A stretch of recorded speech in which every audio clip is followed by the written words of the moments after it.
पंतप्रधान नरेंद्र मोदी आणि इराणचे राष्ट्रपती हसन रुहानी यांच्यात चर्चा, व्यापार, गुंतवणूक, ऊर्जा यासह अनेक क्षेत्रात परस्पर संबंध दृढ करण्यावर भर.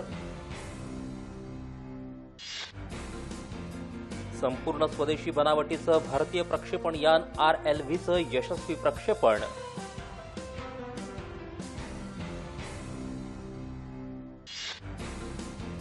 औद्योगिक प्रदूषणावर योग्य प्रकारे नियंत्रण राखलं जात आहे, वन क्षेत्रातही झाली वृद्धी. प्रकाश जावडेकर.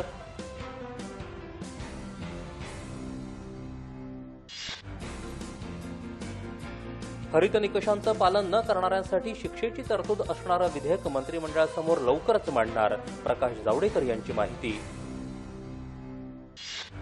यंदा नीट परीक्षेबाबत अध्यादेश काढण्यामागची पार्श्वभूमी स्पष्ट करण्यासाठी केंद्रीय आरोग्य मंत्री JP नड्डा आज राष्ट्रपतींची भेट घेणार. श्रीनगरमध्ये झरीबल परिसरात दहशतवाद्यांनी केलेल्या गोळीबारात 2 पोलीस शहीद, एका अधिकाऱ्याचाही समावेश.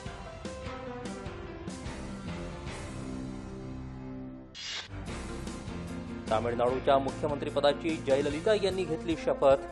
28 मंत्र्यांचाही शपथविधी.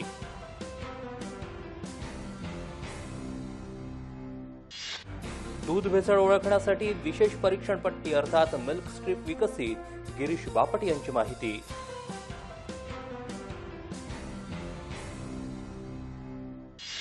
शिवसेना स्वबळावर सत्ता मिळवायला समर्थ, केंद्रीय अवजड उद्योग मंत्री अनंत गीते यांचा विश्वास.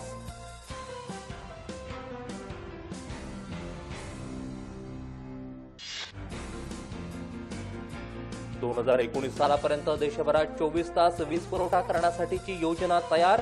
केंद्रीय ऊर्जा मंत्री पियुष गोयल यांची माहिती.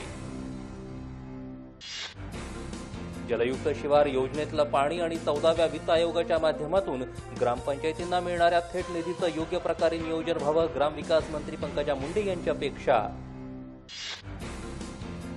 नॅशनल असोसिएशन फॉर फिशरमन संघटनेच्या मुंबईत आयोजित मेळाव्यात नवीन कार्यकारिणी जाहीर.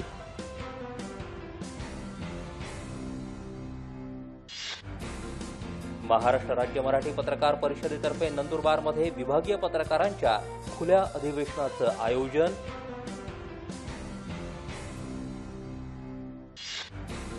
डॉक्टर कुमार शास्त्री लिखित कारुण्य ऋषी पंडित दीनदयाळ उपाध्याय या पुस्तकाचं पुण्यात प्रकाशन.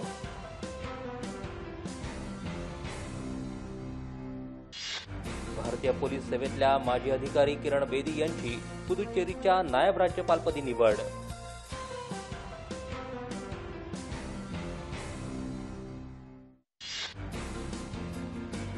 काश्मीरमध्ये दहशतवाद्यांबरोबरच्या चकमकीत शहीद झालेले सिंधुदुर्गातले जवान पांडुरंग गावडे यांच्यावर उद्या शासकीय इतमामात अंत्यसंस्कार. माउंट एव्हरेस्टवर चढाईसाठी गेलेल्या 2 बेपत्ता भारतीय गिर्यारोहकांचा शोध सुरू. झिम्बाब्वे आणि वेस्ट इंडिज दौऱ्यासाठी संघ निवडीबाबत भारतीय क्रिकेट नियामक मंडळाची आज बैठक.